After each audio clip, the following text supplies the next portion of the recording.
কোনো একটা অঙ্গ প্রত্যঙ্গের ভাঁজ কেউ বুঝতে না পারে। পর্দা এমন ভাবে করবা তুমি কি চিকন না মোটা কেউ বুঝতে পারবে না। পর্দা এমন ভাবে করবা তুমি কি লম্বা বাঠু গুঠু না মিডিয়াম অফ হাইট কেউ বুঝবে না।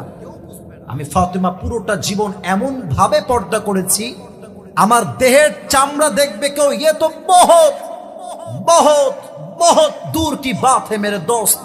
আমার দেহ কি মোটা না চিকন আজ পর্যন্ত কোন পরপুরুষ এটাই বুঝতে পারে নাই। সুবহানাল্লাহ হয় নাই?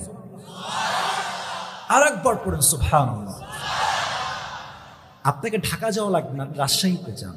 কিছু কিছু মেয়ে বোরকা এমন টাইট ফিটিং পরে যুবক পাড়ার দেহের প্রত্যেকটা প্রাইভেট পার্টের ভাঁজ বোঝা যায়। রাজশাহীর ভাড়া যে মেয়ের এরকম উলঙ্গ মার্কা বোরকা পরেন, বিনয়ের সঙ্গে বলছি আপনার বোরকার দরকার আল্লাহর